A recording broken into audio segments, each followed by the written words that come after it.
SYRINGEON was not always evil. This is his sad origin story.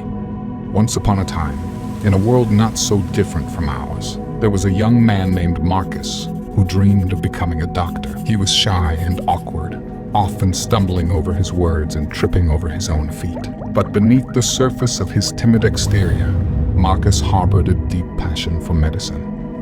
He had an extraordinary talent for surgery, a gift that shone through despite his social ineptitude. Marcus spent countless hours in the lab, working with cadavers, experimenting with skin grafting and limb transplants.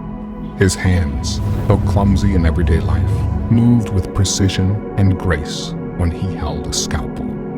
In medical school, his clumsiness made him the target of cruel jokes and relentless bullying from his classmates. Even the professors joined in, snickering at his mishaps during dissections and lab work.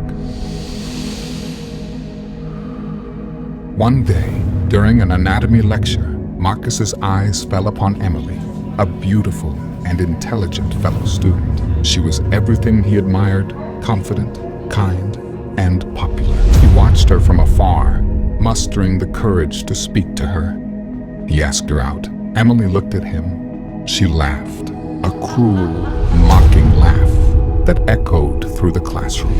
The other students joined in, their laughter a chorus of cruelty that pierced Marcus's soul. He was humiliated and devastated. That night, as he lay in his small, cluttered apartment, a dark seed of rage took root in his heart. Driven by a burning desire for revenge and respect, Marcus's experiments took a sinister turn. He plotted to kidnap Emily, to make her the subject of his twisted medical experiments. In the dead of night, he lured her into his lab, his mind a storm of anger and madness. Emily woke up strapped to a table, surrounded by surgical tools and the cold, clinical smell of antiseptic. Marcus stood over her, his eyes gleaming with a terrifying mixture of genius and insanity. He spoke softly, explaining his plan to transform her into a work of medical art. But his skills, however extraordinary, could not save her.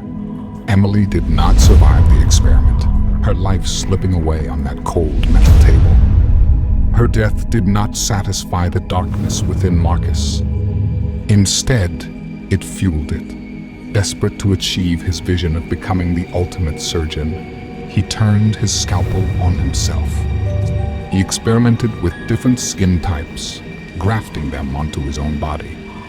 He attached extensions to his hands, grotesque and macabre, designed to make him the perfect doctor. As his experiments continued, Marcus descended further into madness. His once handsome face became a patchwork of mismatched skin, his hands twisted and adorned with horrific surgical tools. He was no longer Marcus, the shy medical student. He had transformed into something monstrous, something that struck fear into the hearts of those who once mocked him. He became a monster. He became SYRINGEON.